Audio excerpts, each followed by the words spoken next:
आज लालू प्रसाद यादव उनके परिवार की राउज एवेन्यू कोर्ट में पेशी होगी। सीबीआई द्वारा दर्ज इस पूरे मामले में आज कोर्ट के सामने औपचारिक रूप से आरोप तय किए जाएंगे। इस केस में लालू यादव, उनकी पत्नी राबड़ी देवी, बेटे तेजस्वी यादव और तेज प्रताप यादव, साथ ही बेटियां मीसा भारती और हेमा यादव समेत कुल 41 आरोपी कोर्ट में पेश हो सकते हैं। आपको बता दें कि 9 जनवरी को ही कोर्ट ने लालू परिवार सहित 41 लोगों के खिलाफ धोखाधड़ी, आपराधिक साजिश और प्रिवेंशन ऑफ करप्शन एक्ट की विभिन्न धाराओं में आरोप तय करने का आदेश दिया था। वहीं इस पूरे मामले में 52 लोगों को कोर्ट ने बरी भी कर दिया है। आज की सुनवाई के साथ ही लैंड फॉर जॉब केस में सभी आरोपियों पर नियमित रूप से मुकदमा चलने की प्रक्रिया शुरू हो जाएगी। राउज एवेन्यू कोर्ट से आज की सुनवाई पर सभी की निगाहें टिकी हुई है। आपको बता दें कि पिछली सुनवाई के दौरान स्पेशल जज विशाल गोगने ने अपने आदेश में कड़ी टिप्पणी की थी। उन्होंने कहा था कि चार्जशीट से पता चलता है कि लालू यादव, उनके परिवार के सदस्य क्रिमिनल एंटरप्राइजेस चला रहे थे, वो एक बड़ी साजिश का हिस्सा थे।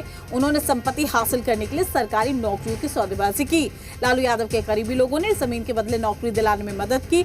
ऐसा लगता है लालू यादव ने रेल मंत्रालय को निजी जागीर के तौर पर इस्तेमाल किया था। वहीं सीबीआई का कहना है कि ये पूरी साजिश 2004 से 2009 के बीच रची गई, जब लालू प्रसाद यादव देश के रेल मंत्री थे। 2004 से 2009 के बीच में मुंबई, जबलपुर, कोलकाता, जयपुर और हाजीपुर स्थित रेलवे के अलग अलग जोनों में बिहार के लोगों को ग्रुप डी पदों पर बहाल किया गया। आरोप है कि इसके बदले में इन लोगों या उनके परिवारों ने अपनी जमीन तत्कालीन केंद्रीय रेल मंत्री लालू प्रसाद यादव के परिवार के सदस्यों और एक इन्फोसिस्टम्स प्राइवेट लिमिटेड नामक कंपनी को दी।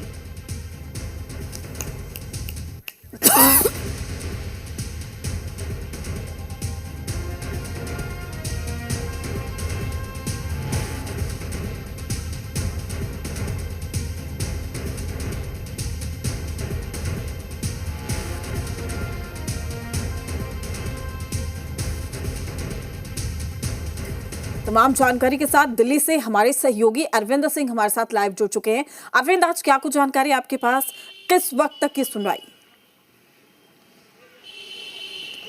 देखिए, कुछ ही देर बाद इस मामले को लेकर के कोर्ट में सुनवाई शुरू हो जाएगी और आज इस मामले में लालू यादव, उनके दोनों बेटे तेजस्वी यादव, तेज प्रताप यादव और दोनों बेटी मीसा भारती, हेमा यादव और उनकी पत्नी राबड़ी देवी को आज कोर्ट के सामने पेश होना है। हालांकि ये देखना अहम होगा कि इनमें से कितने लोग व्यक्तिगत रूप से पेश होते हैं और कितने वीडियो कॉन्फ्रेंसिंग के जरिए पेश होते हैं, लेकिन कोर्ट में सभी की पेशी होगी।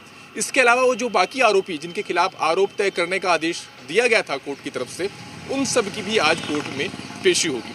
कोर्ट की तरफ से जो नोटिस जारी किया गया है अभी कुछ ही देर पहले, उसमें कहा गया है कि हर आरोपी को एक एक करके आरोपियों की कोर्ट में पेशी होगी। और पिछली बार कोर्ट ने इन सभी आरोपियों के खिलाफ धोखाधड़ी, इसके अलावा प्रिवेंशन ऑफ करप्शन एक्ट और इसके अलावा 120 बी यानी आपराधिक साजिश के तहत आरोप तय करने का आदेश दिया था। आज सभी आरोपियों के खिलाफ औपचारिक रूप से आरोप तय किए जाएंगे। कोर्ट बताएगा सभी आरोपियों को कि आपके खिलाफ इन धाराओं के तहत हम आरोप तय कर रहे हैं। उसके बाद कोर्ट पूछेगा कि क्या आप इन आरोपों को स्वीकार करते हैं या फिर मुकदमे का सामना करेंगे। और जैसा कि सामान्यतः होता है कि आरोपी आरोपों को स्वीकार करने से मना कर देते हैं, और जैसे ही आरोपी आरोपों को स्वीकार करने से मना कर देते हैं, इसका मतलब ये कि वो मुकदमे का सामना करने के लिए तैयार है। और उसके बाद इस मामले में जो मुकदमे का जो दौर है वो शुरू हो जाएगा। फिर ट्रायल के दौरान एक बार फिर से सीबीआई और आरोपियों के वकीलों को अपनी बात रखने का मौका मिलेगा और उसके बाद एक लंबे मुकदमे के बाद, ट्रायल के बाद कोर्ट ये तय करेगा कि क्या लालू यादव, उनके परिवार के बाकी सदस्य और जो बाकी आरोपी हैं उनके खिलाफ दोष बनता है नहीं, यानी वो गुनहगार है नहीं। उसके बाद अगर वो गुनहगार साबित होते हैं तो फिर कोर्ट सजा पर जीरे करेगा। तो ये एक सामान्य कार्रवाई है कोर्ट की जिस तरीके से आगे बढ़ती है।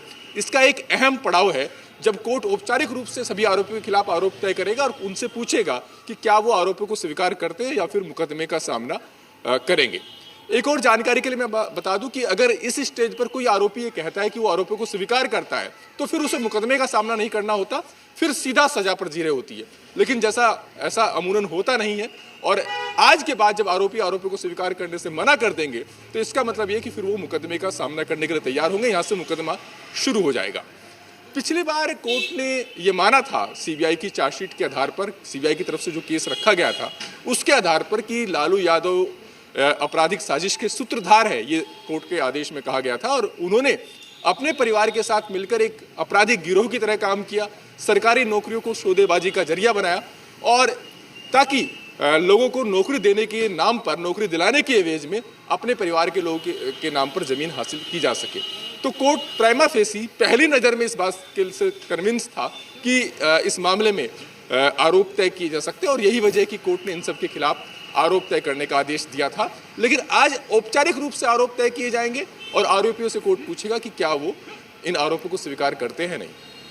अरविंद, आपसे ये भी जानना चाहेंगे, ऐसे सिचुएशंस में आखिर क्या कुछ विकल्प बचते हैं?